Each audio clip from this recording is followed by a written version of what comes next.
मैं आत्मा हूँ।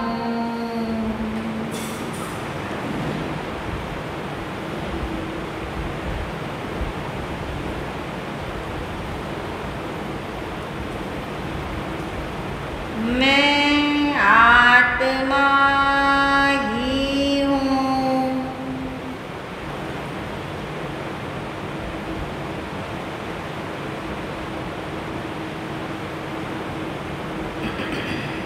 आत्मा के अलावा अन्य कुछ भी मैं नहीं हूँ।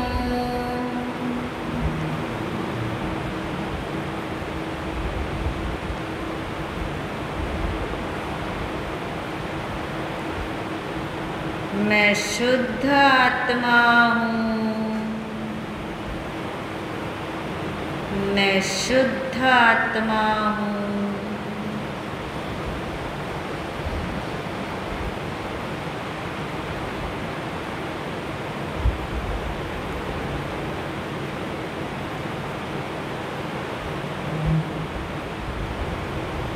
चेतना मेरा लक्षण है।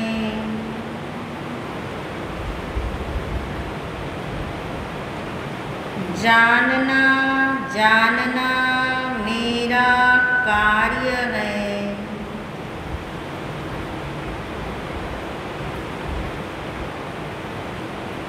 ज्ञाता दृष्टा मेरा स्वभाव है।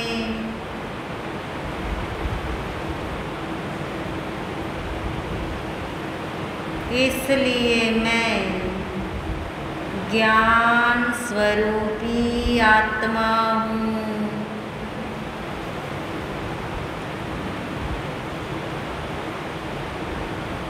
जहाँ जहाँ ज्ञान है वहाँ वहाँ मैं हूँ।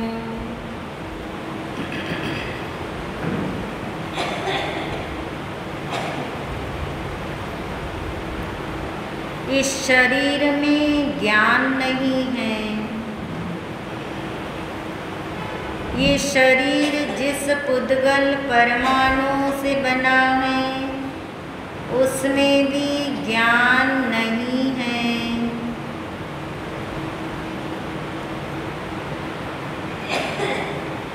इसलिए मैं शरीर नहीं हूँ।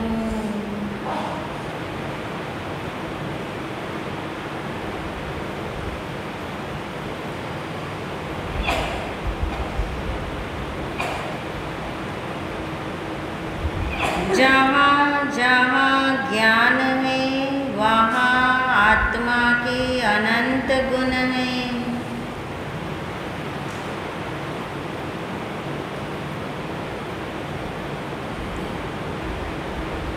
मैं आत्मा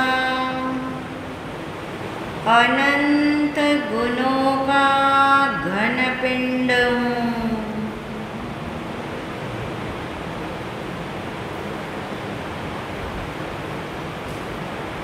मेरे अनंत गुण मुझ में ही रहते हैं।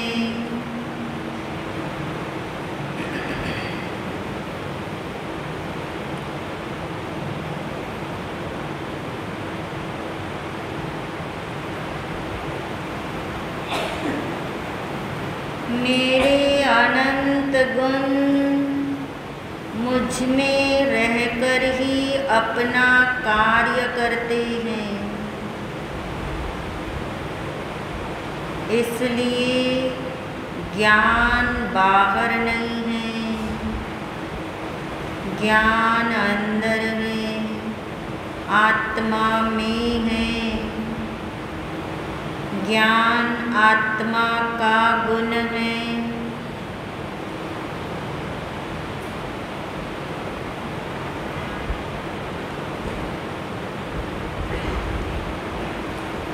मेरा ज्ञान मुझे ही जानता है।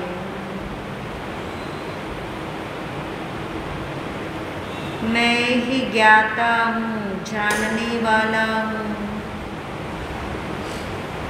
मेरा ही ज्ञान है, वो ज्ञान भी मुझे ही जानता है। ऐसा मैं ज्ञान स्वरूपी आत्मा हूँ। मैं जड़ नहीं हूँ, मैं जड़ में नहीं हूँ, मैं जड़ के कारण नहीं हूँ, मैं चैतन्य हूँ, मैं ज्ञान संपन्न हूँ, मैं ज्ञान स्वरूपी हूँ।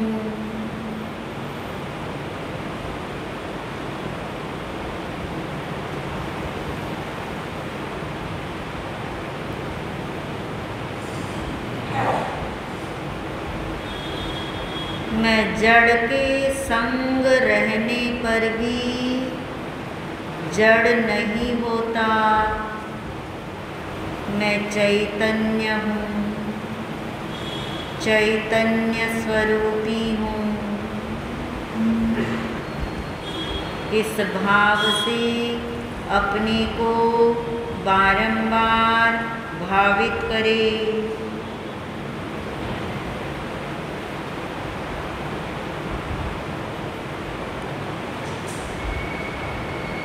मैं जानने वाला तत्व हूँ,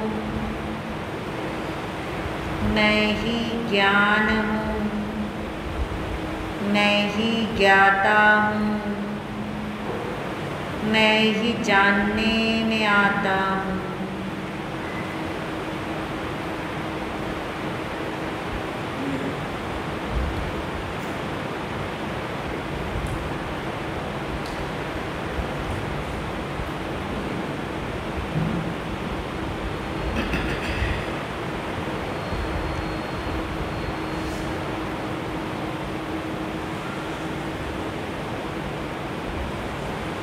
मैं ही ज्ञाता हूँ, ज्ञान हूँ, ज्ञेय भी हूँ। मैं ही ज्ञाता हूँ, ज्ञान हूँ, ज्ञेय भी हूँ।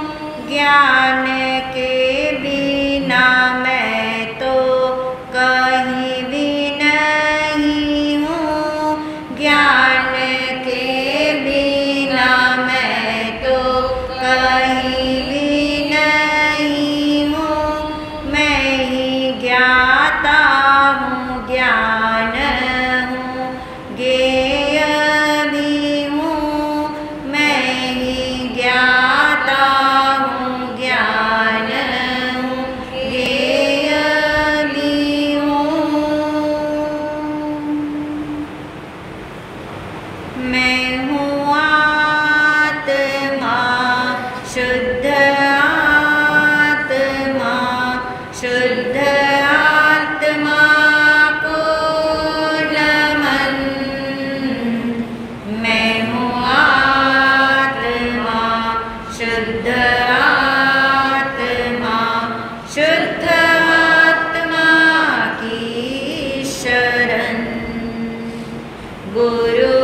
प्रसन्नता के साथ आंखें खोल सकते हैं।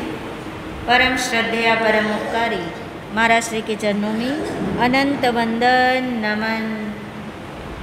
सभी शुद्ध आत्माओं को अनंत वंदन नमन। को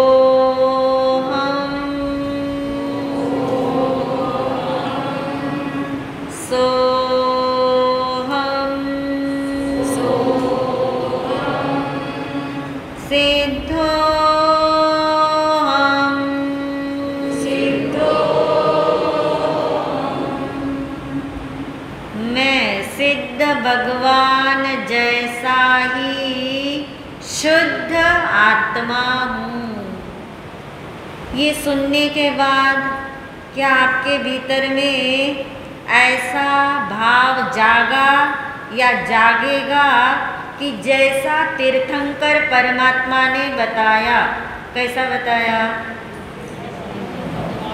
मैं सिद्ध भगवान जैसा शुद्ध आत्मा हूँ। जैसा सिद्ध भगवान ने बताया, क्या ऐसा ही मैं हूँ? ऐसा विश्वास जागता है। अगर विश्वास जाग रहा होगा तो एक दिन इस बात का हमें क्या होगा? अनुभव होगा। यानी पहले विश्वास होना ज़रूरी है। विश्वास से पहले सुनना ज़रूरी है। सुनेंगे ही नहीं तो जानेंगे कैसे? जानेंगे नहीं तो विश्वास कैसे करेंगे? तो विश्वास करने के बाद ही क्या होता है? अनुभव होता है। जैसे मान लीजिए किसी एक व्यक्ति को इंजीनियर की डिग्री मिली, इंजीनियर की डिग्री मिली तो वो व्यक्ति अपने को क्या मानता है? इंजीनियर मानता है। जिसे इंजीनियर की डिग्री नहीं मिलेगी वो अपने आप को इंजीनियर नहीं मानता। जिसे डॉक्टर की डिग्री मिले वो अपने आप को क्या मानता है? मानता है ना। अब आप सोचिए आपको कौन सी डिग्री मिली है और किसके द्वारा मिली है? सोच पा रहे? अपनी डिग्री, अपनी पद का ही हमें पता नहीं। हम कहाँ बहाल किए गए, हम कहाँ निहाल किए गए, हम किसके द्वारा घोषित किए गए। कौन सी डिग्री मिल रही है सबको? देखिए इंजीनियर को जब डिग्री मिलती है तब वो अपने आप को क्या मानता है? इंजीनियर। क्यों मानता है? क्योंकि उसने इंजीनियरिंग की पढ़ाई की है। उसे पता है मैंने इतने साल तक इंजीनियरिंग की पढ़ाई की, मैंने एग्ज़ाम दी, मैं पास हुआ, तब जाकर के सामने वाले ने मुझे क्या दी? डिग्री। यानी सामने वाला ऐसी मुंह से बोले जिसने इंजीनियरिंग पढ़ा नहीं है, जिसने एग्ज़ाम दी नहीं है, उस एग्ज़ाम दे के जो फेल हो गए हैं, और उसको आप कहो कि तो इंजीनियर है, मानेगा वो अपने आप को? क्या मिलनी चाहिए? डिग्री। बिना डिग्री मिले वो अपने आप को इंजीनियर या डॉक्टर नहीं मानता। और हमको तो भगवान ने, कौन से भगवान ने डिग्री दी है? सिद्ध भगवान ने नहीं दी है। कौन से भगवान ने दी है? तीर्थंकर परमात्मा, आर्यन परमात्मा, जो सर्वज्ञ है, जो वीतरागी हैं, जो अपने केवल ज्ञान में हमारा स्वरूप एज इट इज क्या कर रहे हैं? देख रहे हैं। वही बता रहे, जो देख रहे वही क्या कर रहे? बता रहे, बना नहीं रहे। वो क्या कर रहे हैं? बता रहे। बताना अलग है, बनाना अलग है। कोई किसी को शुद्ध आत्मा बना नहीं सकता, मगर कोई किसी को शुद्ध आत्मा बता सकता है, देख सकता है, जान सकता है। हम अपने आप को शुद्ध आत्मा मान सकते हैं। मगर जैसे वो इंजीनियर और डॉक्टर को ये सुनने के बाद या ये मिलने के बाद, डिग्री मिलने के बाद उनको खुशी होती है, वैसी खुशी अपने को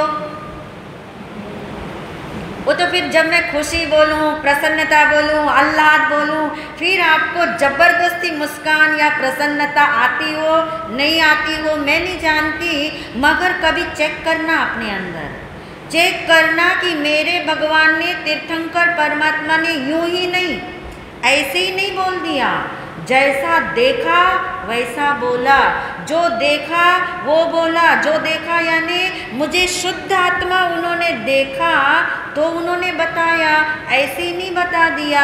तो जो उन्होंने इतनी बड़ी डिग्री मुझे दी, इतनी बड़ी उपाधि मुझे दी, इतना बड़ा पद मुझे दिया, ऐसा मेरा शुद्ध शुद्ध स्वरूप मुझे बताया, फिर भी मुझे इसका विश्वास होता है कि नहीं? होगा कि नहीं होगा? होगा। क्यों होगा? क्योंकि वो आप हो। जो आपके घर में चीज़ है उसका विश्वास आपको होगा ही होगा, क्योंकि वो कहाँ है? आपके घर में हैं, वो किसकी हैं? आपकी हैं। वो आपको दिखने वाली हैं, आप उसको मानने वाले हैं। ऐसे ही मैं शुद्ध आत्मा हूँ, मैं सिद्ध भगवान जैसा शुद्ध आत्मा हूँ। ये कौन देख रहे हैं? भगवान। इसलिए बता रहे हैं। अब देखिए, हमें विश्वास जब तक नहीं होगा तब तक आनंद भी नहीं आएगा। मगर अकेले विश्वास से आनंद नहीं आता। किससे आता है आनंद? कभी सोचा आपने? अनुभव से आता है। जब तक आप अनुभव नहीं करोगे आपको क्या नहीं आएगा? आनंद। अनुभव कब तक नहीं करोगे आप? जब तक आपको विश्वास नहीं आएगा। विश्वास कब तक नहीं करोगे आप? जब तक आप चिंतन नहीं करोगे। चिंतन कब तक नहीं करोगे आप? जब तक आप सुनोगे नहीं। और एक दिन सुनने मात्र से चिंतन होने वाला नहीं, मगर रोज रोज सुनोगे तो ये शब्द ही आपका पीछा करेंगे। ये शब्द ही आपको चिंतन में आते जाएंगे कि मेरा स्वरूप कैसा है, सिद्ध भगवान जैसा है। यानी विश्वास होगा और फिर उसके बाद क्या होगा? अनुभव होगा। अनुभव से क्या होगा? आनंद आएगा। देखिए, किसी व्यक्ति ने चीनी के बारे में कभी कुछ नहीं सुना, कभी देखा नहीं, सुना नहीं, पता नहीं, और किसी व्यक्ति ने उसको बताना शुरू किया कि चीनी कैसी होती है। सारा कुछ उसने डायग्राम बनाए, सारा स्वरूप चित्रित कर दिया। चीनी सफ़ेद होती है, मगर दुनिया में सफ़ेद चीज़ें और भी हैं। चीनी कैसी है? मीठी होती है। आदि उसको बताता चला जा रहा है। कौन से व्यक्ति को? जिसने चीनी को देखा ही नहीं है। चखने की तो बात ही दूर, अभी देखा ही नहीं है, मात्र क्या समझ रहा है? स्वरूप समझता है। तो रोज रोज चीनी के बारे में बताया जाए तो क्या भाव जागता है? देखिए, वो भाव तो आपको अभी जाग गया। और जितना टाइम से हम सुनते आ रहे हैं, भगवान बताते आ रहे हैं हमें ये स्वरूप कि तू किसके समान है, सिद्ध भगवान जैसा तू शुद्ध आत्मा है। विश्वास, चर्चा, रोज रोज सुनने से, रोज रोज चिंतन करने से, रोज रोज स्मरण करने से एक दिन तो भाव जरूर जागेगा आपको। जरा चक्के तो देखे, चीनी को तो चक्के देखने का भाव जागेगा, इसका क्या भाव जागेगा? अरे अनुभव तो करके देखे। जैसा भगवान बता रहे हैं वैसा मेरा स्वरूप है। ये मैंने सुना, ये मैंने जाना, ये मैंने विश्वास भी कर लिया, मगर मुझे आनंद तो नहीं आ रहा। आ रहा है आनंद? नहीं आएगा आनंद। कब तक नहीं आएगा? जब तक अनुभव नहीं होगा। अब वो चीनी के बारे में सुना, जाना, समझा उसने, रोज रोज सुनेगा तो एक दिन टेम्पटेशन आएगी उसको, एक दिन भाव जागेगा कि एक दिन मैं चीनी को क्या कर लूँ? चख लूँ। और जैसे वो चीनी को चखेगा, कहाँ रख के चखेगा? जबान पे। जैसे चीनी को जबान पे रखेगा और उसको कैसी लगेगी? मीठी लगेगी। ऐसे ही उसको क्या क्या याद आएगा? वाकई में जैसा मैंने सुना था वैसी ही क्या है? चीनी मीठी है। जैसा मैंने इसके चर्चा सुनी थी, इसके स्वाद के बारे में जाना था, इसके स्वरूप के बारे में जाना था, अरे ये तो वैसी मीठी है। और जितनी बताई गई थी उतनी नहीं, उससे ज़्यादा कहाँ लग रही है? जबान पे मीठी लग रही है। तब उसे क्या आता है? आनंद। समझ आ रही है बात क्या बताना चाह रहे हैं? रोज रोज सुनने से बात समझ आएगी। रोज रोज सुनने से शुद्ध आत्मा मैं हूँ, ये एक एक बूंद बूंद पानी अंदर जा रहा है मगर टिक नहीं रहा। पता है ना आपको, नए मटके में पानी डालते जाते एक एक बूंद टिकता नहीं है, जा रहा है अंदर, दिखता नहीं है। अंदर जा रहा है, दिखता नहीं है, अंदर जा रहा है, बाहर नहीं निकल रहा। आपका भी पानी बाहर नहीं निकल रहा, कहाँ जा रहा है? जा रहा है अंदर, जा रहा है। क्या जा रहा है अंदर? कि मैं कैसा हूँ। आईडी अपनी आईडी, अपनी असली पहचान होती जा रही। रोज रोज एक नया नया पॉइंट हम सुनते हैं, नया नया एक एक चम्मच घोट देते हैं, उस बात को अंदर में जमाने का प्रयास करते हैं कि जैसा तीर्थंकर परमात्मा ने बताया एज इट इज मेरा स्वरूप है, ऐसा ही मैं हूँ। रोज रोज सुन के आएगा कि नहीं मन में कि अरे एक दिन तो इसका क्या करे, अनुभव करे, इसका एक दिन अनुभव करके देखे कि वाकई में मैं ऐसा हूँ या नहीं। तो वो अनुभव कैसे हो, उसको तो चखने से हो गया, यहाँ पे अनुभव क्या कैसे होगा, मानने से होगा, समझने से होगा। यही मैं हूँ ऐसा जिस दिन समझ में आएगा उस दिन क्या होगा, अनुभव होगा। और उसी के लिए हम समझ रहे थे दो शब्द, एक शब्द है स्वरूप और दूसरा शब्द है संयोग। कौन सा शब्द पसंद आता जा रहा है अब आपको? संयोग का पता नहीं था मगर संयोग से अटैचमेंट तो बहुत था। स्वरूप का पता नहीं था मगर स्वरूप के बारे में भी कुछ हमें पता नहीं था। स्वरूप और संयोग को जानने के बाद एक बात पक्की हो गई कि जो स्वरूप है वो कौन है, वो मैं हूँ। जो स्वरूप है वो क्या है, मैं। जो स्वरूप में सदा काल रहता है वो किसका है, वो मेरा। यानी मैं और मेरे की पहचान हमारी होती जा रही। मैं और मेरे की पहचान किसके तले हो रही है, स्वरूप के तले। स्वरूप किसने बता दिया, भगवान ने बता दिया। कहाँ देख करके बताया, ऐसे रैंडमली नहीं बता दिया, केवल ज्ञान में देखा जाना। और उसके बाद उन्होंने बताया कि तू ऐसा ही है, तू इसका निर्णय कर, तू इसका चिंतन कर, तू इसका क्या कर ले, अनुभव कर ले। और हमें अनुभव हो नहीं रहा और जिसके कारण नहीं हो रहा वो दूसरा कारण कौन सा है, संयोग। संयोग की परिभाषा पक्की हो गई आपकी, क्या बता सकते हो? संयोग किसे कहते हैं? जो स्वरूप नहीं है वो कौन है, संयोग है। जो मिलता है उसका नाम संयोग है।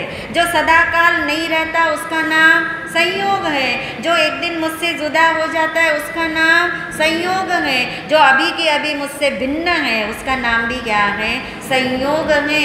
और ऐसा संयोग कितनी तरह का है मेरे पास, 3 तरह का है। नंबर 1 का नाम द्रव्य कर्म, दूसरा भाव कर्म, तीसरा नो कर्म। तीनों है, तीनों है मगर तीनों मुझ में नहीं है। मुझसे कैसे हैं, भिन्न हैं। मेरे पास हैं, मेरे साथ हैं मगर मेरे नहीं है, मेरे कारण से भी नहीं है। ये पक्का हो तो स्वरूप का हमें क्या होगा, निर्णय होगा। यानी संयोग से मैं भिन्न हूँ और स्वरूप से मैं अभिन्न हूँ। बात सुन रहा है, संयोग से मैं भिन्न हूँ। अभिन्न का मतलब एक, भिन्न का मतलब जुदा। स्वरूप से मैं अभिन्न हूँ। जो अभिन्न होता है वो एक होता है, जो अभिन्न होता है वो त्रिकाल होता है। 2 क्वालिटी भी याद रखोगे तो अभिन्न आपको समझ आएगा। जो अभिन्न है, अभिन्न क्या है, स्वरूप है। स्वरूप यानी क्या है, मेरे अनंत गुण और मेरे असंख्यात प्रदेश, बस इतना ही मैं हूँ। फिर इसके अंदर जो जो है वो मेरा। अनंत गुणों में अनंत शक्तियाँ हैं, अनंत गुणों में अनंत सुख है, आदि आदि। वो सब कुछ किसका है, मेरा। और वो कौन है, वो मैं। वो मेरा क्या है, स्वरूप। उस स्वरूप में कौन कौन नहीं आता, उस स्वरूप में नो एंट्री का बोर्ड किनके लिए लगा है, द्रव्य कर्म, नो कर्म, भाव कर्म। यानी संयोग के लिए यहाँ कौन सी दीवार खड़ी है, नो एंट्री की। यहाँ प्रवेश ही नहीं है किसका, इन तीनों का। इसलिए ये मुझसे कैसे हैं, जुदा हैं। मेरे पास हैं, मेरे साथ हैं, मेरे संयोग में हैं, फिर भी मुझसे क्या है, जुदा हैं। तो निर्णय क्या करना है, जो भिन्न है उसको भिन्न जानो, इतना ही निर्णय करना है। जो भिन्न है उसको भिन्न मानो, जो भिन्न है उसका भिन्न अनुभव करो, उसको जुदा अनुभव करो। और जो अभिन्न है उसको अभिन्न जानो, मानो और अनुभव करो। इसी का नाम है आत्मदृष्टि का खुल जाना। श्यामलाल जी, इसी का नाम है आत्मदृष्टि का खुल जाना। आँख बंद करके मत सुनिए, नींद आ जाएगी आपको। आँख खोलने के लिए तो उपदेश है, आँख बंद नहीं करना। आँख बंद तब करना जब हम आत्मस्वरूप का चिंतन करते, तब करना। अभी क्या चर्चा है, इसे सुनना, इसे सुनना, इसे समझना। आँख बंद होती हो तब भी आँख बंद करके मत सुनना, आँख खोल के सुनना। तभी चीज़ कान के अंदर से कहाँ जाएगी, नीचे की ओर जाएगी, आपको समझ आएगी। जो जैसा है उसको वैसा जानना, इसका नाम है आत्मदृष्टि का खुलना। कितना इजी है। आप कहेंगे ऐसे थोड़ी है, हम तो शरीर को शरीर ही जान रहे हैं, मगर मान क्या रहे हैं? शरीर को अपने साथ अभिन्न मानते हैं, एक मानते हैं। तो फिर हमारी संयोग दृष्टि है, और जब तक संयोग दृष्टि है तब तक स्वरूप दृष्टि हो नहीं सकती। एक बार स्वरूप दृष्टि हो जाए, आत्मदृष्टि खुल जाए, तो संयोग बने रहे तो बने रहे, आपको कोई डिस्टर्ब नहीं करती। संयोग आपके साथ में रहे तो भले साथ में रहे, वो आपको कोई डिस्टर्ब नहीं करते। इसलिए हम समझ रहे थे संयोग कैसे जुदा है, क्यों जुदा है, स्वरूप क्या है। उसके लिए दूध पानी के उदाहरण से हमने पक्का कर लिया था कि कार्बन शरीर और आत्मा दोनों साथ साथ हैं, दोनों एक मेक हैं, दोनों पास पास हैं। इस जन्म के बाद अगले जन्म में भी दोनों साथ साथ जर्नी करेंगे, फिर भी दोनों एक नहीं हैं। दोनों एक के अंदर एक भी नहीं है, प्रविष्ट हुए नहीं हैं, और दोनों एक दूजे के कारण भी, यानी कोई भी किसी के बिना यहाँ पे रह सकता है।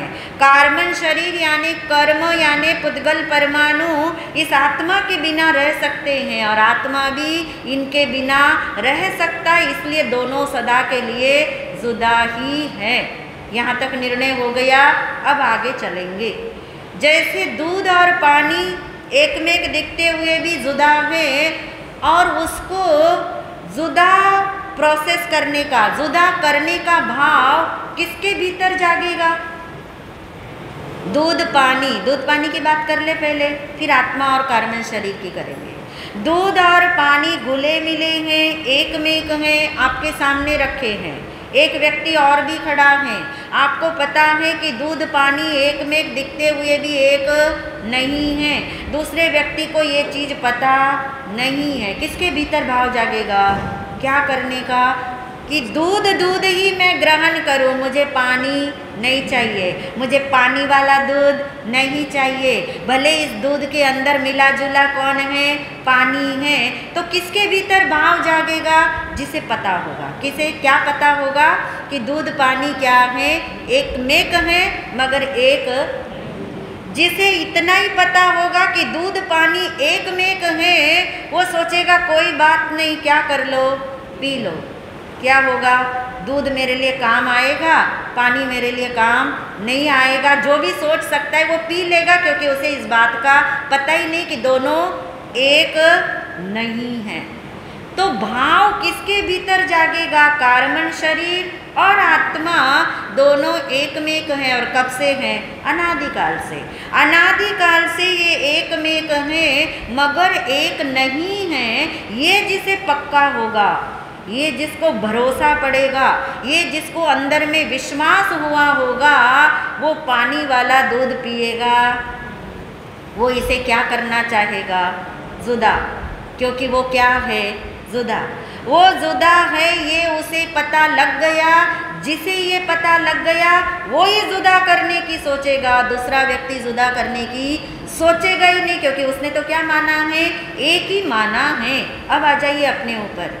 आत्मा और कार्बन शरीर दोनों को इसी समय यदि हम जुदा मानेंगे तो फिर हम क्या करेंगे? हमारी दृष्टि में क्या आएगा? हमारी भाव में क्या आएगा? मुझे किसको दृष्टि देना है, किसको देखना है, किसको जानना है, किसके लिए मानना है, क्या अनुभवना है? अब कर्म की ओर दृष्टि जाएगी क्या बार बार?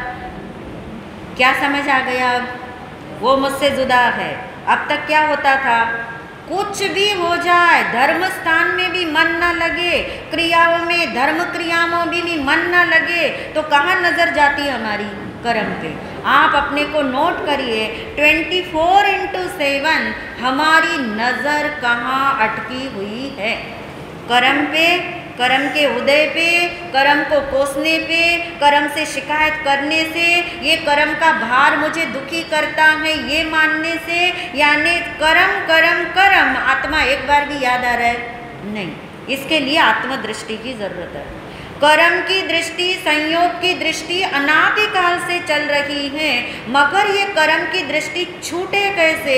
उसके लिए भगवान ने कहा तू अपने को एक बार शुद्ध आत्मा मान, फिर अपने स्वरूप को जान, फिर तुझे संयोग समझ आएगा, फिर तू संयोग से अपने को जुदा मानेगा।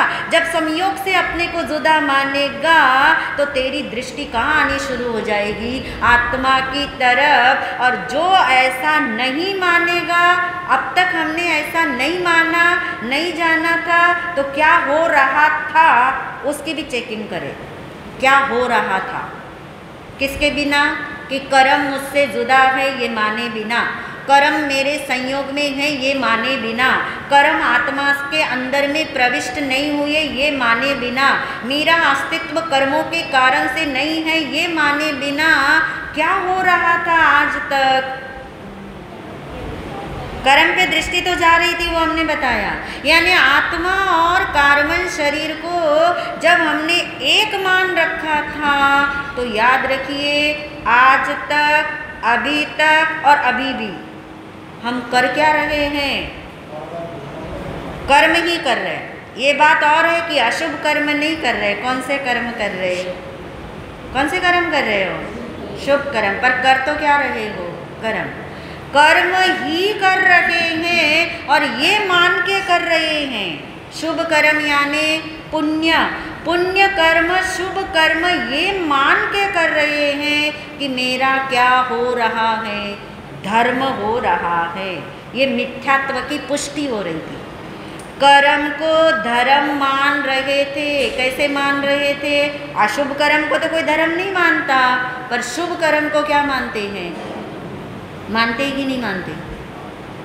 आप तो नहीं मानते होंगे, मानते हैं। पुण्य करना कर्म है कि पुण्य कर्म है कि धर्म है? आप तो बोलते ही हो ना पुण्य यानी सत्कर्म, तो शब्द ही आपने क्या जोड़ा? सत्कर्म। फिर जो कर्म है वो धर्म होगा क्या? जो धर्म है वो कर्म होगा क्या? नहीं। धर्म धर्म रहेगा, कर्म क्या रहेगा? कर्म। आज तक हमने आत्मा पर दृष्टि नहीं देने से, अपने को शुद्ध आत्मा नहीं मानने से, स्वरूप की समझ नहीं होने से, कार्बन शरीर और आत्मा को एक मेक ही देखने से, इनको एक ही देखने से, इनको अलग अलग नहीं देखने से क्या गलती हो रही थी? गलती पकड़ में आ रही है? आ रही है गलती पकड़ में कि पुण्य कर्म करते चले जाओ, पाप घटते चले जाएंगे। यही मान्यता में है। पुण्य करते चले जाओ, पुण्य का ग्राफ बढ़ता चला जाएगा, शुभ कर्म बढ़ते चले जाएंगे। अरे कर्म ही तो बढ़ रहे, और कर्म का क्या मिलेगा फिर? फल। एक चक्र बताएंगे आपको बहुत सुंदर सा, पर बहुत धैर्य से समझना। चक्र में 3 ही नाम होंगे जो आपको रटा दिए हमने: द्रव्य कर्म, भाव कर्म, नो कर्म। आज इतना ही समझ लीजिए। द्रव्य कर्म कहाँ पड़े हैं? स्टॉक में। द्रव्य कर्म कहाँ पड़े हैं? स्टॉक में पड़े हैं। द्रव्य कर्म स्टॉक में ही नहीं पड़े हैं, उसमें से हर समय, समय कितना छोटा है पता है ना? समय कितना, सेकंड नहीं कर रहे, समय, आँख की पलक झपके उसमें कितने समय, असंख्यात समय बीत गए। एक एक समय, मान लीजिए द्रव्य कर्म है, ये द्रव्य कर्म का स्टॉक है, यहाँ से हर समय हर समय हर समय किसका उदय चल रहा है? अब हम कर्म का स्वरूप समझ रहे, तब हमें समझ आएगा कि हम कर क्या रहे हैं और हमें क्या करना चाहिए था। द्रव्य कर्म स्टॉक में पड़े हैं, द्रव्य कर्म का उदय हर समय आ रहा है। द्रव्य कर्म यानी कितने कर्म? 8 कर्म ना, जो अपन समझते हैं, घाती और आघाती कर्म, दोनों का उदय हर समय चल रहा है। यानी ये कल्पना करके देखो आप, ऐसा ही कर्म का स्वरूप है, ऐसा ही कर्म का स्वरूप है कि द्रव्य कर्म का स्टॉक अंदर पड़ा है और हर समय कितने कर्म का उदय चल रहा है? 8 कर्म का। 8 कर्म होते हैं ना, जिन्हें नाम याद नहीं हो तो नाम याद कर लेना। 8 कर्म होते हैं, वो 8 कर्म का उदय चल रहा है। 4-4 करके याद रखोगे तो भी याद रह जाएंगे। 8 कर्म को 2 भागों में स्प्लिट कर दिया था ना, घाती कर्म और अघाती कर्म। घाती कर्म में ज्ञानावरण कर्म है, दर्शनावरण कर्म है, मोहनीय कर्म है, अंतराय कर्म है। ठीक हो गया। मोह तो सबको याद ही रहता है, अंतराय तो आप रात दिन बोलते हो, मुझे विघ्न आ गया, बाधा आ गई। और ज्ञान और दर्शन, 4 कर्म के नाम याद हो गए। 4 कर्म जो है अघाती है। अघाती कर्म कौन कौन से हैं? वेदनीय कर्म, आयुष्य, नाम और गोत्र, ये 4 अघाती। अब ये 8 कर्म सत्ता में पड़े हैं, स्टॉक में पड़े हैं, द्रव्य कर्म इनका नाम है और यही उदय में आ रहे हैं।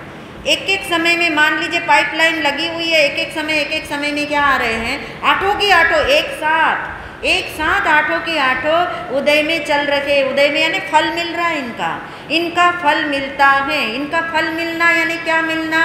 संयोग मिलना। अघाती कर्म के फल में हमें क्या मिलते हैं? संयोग। संयोग यानी 9 कर्म। 9 कर्म का नाम क्या है? संयोग है, जो हमें अघाती कर्म के उदय में मिलते हैं। संयोग मिलना कोई बुरी बात नहीं। अब ये स्टॉक तो पहले से ही जमा है ना, इसके लिए हम कुछ नहीं कर सकते। जो कर्म उदय में आ रहे उसके लिए आप कुछ नहीं कर सकते। ये प्रोसेस गोइंग ऑन है, निरंतर है। आप जानो ना जानो, मैं तो कहती आप मानो ना मानो, ये चल ही रहा है, ये चल ही रहा है, ये ऐसे ही चल रहा है।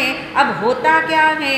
होता ये है कि जो भी उदय में आया उसके साथ हम क्या करते हैं? जुड़ जाते हैं। हम इनसे क्यों जुड़ जाते हैं? क्योंकि हम अपने से जुड़े हुए नहीं हैं। बात पकड़ में आ रही? हम संयोग से इसलिए जुड़ते हैं क्योंकि हमें स्वरूप से जुड़ना आता नहीं। हमें स्वरूप से जुड़ना क्यों नहीं आता? क्योंकि हमें स्वरूप का ही पता नहीं। हमें स्वरूप का पता क्यों नहीं? क्योंकि कभी हमने सुनने की कोशिश नहीं करी। हमने सुनने की कोशिश क्यों नहीं करी? क्योंकि हमें कभी ऐसे अवसर नहीं मिले। आदि कोई भी कारण हो सकता है। अनादि काल के बहुत सारे कारण हैं जिसके कारण से हमें स्वरूप का बोध ही नहीं हो पाता। भगवान कहते हैं, जिन वाणी का ये स्वर है, जिस जन्म में स्वरूप समझ में आता हो, समझ लेना अब मुझे संसार में फंसने का कर्म मेरा उदय में आएगा, मगर मैं उससे जुड़ने वाला आएगा। उस पर आपका बंधन नहीं है, क्योंकि उदय तो निरंतर है। उदय आ भी जाए मगर स्वरूप का पता लगे तो आप अब उतने संयोग से नहीं जुड़ेंगे। अभी आप देख लीजिए, चिंतन करके देख लीजिए। आज इतना ही स्ट्रक्चर याद में रखिए कि जब हम ये नहीं जानते थे कि स्वरूप यानी आत्मा और कार्बन शरीर अलग अलग हैं, ये नहीं जानते थे, तब हम क्या कर रहे थे, क्यों कर रहे थे, कितना कर रहे थे और अब हम क्या कर सकते हैं, ये रहस्य यदि पकड़ में आ जाएगा तो आत्म दृष्टि ही नहीं खुलेगी, आत्म साधना भी प्रारंभ हो सकती है। इन्हीं भावों के साथ ओम शांति।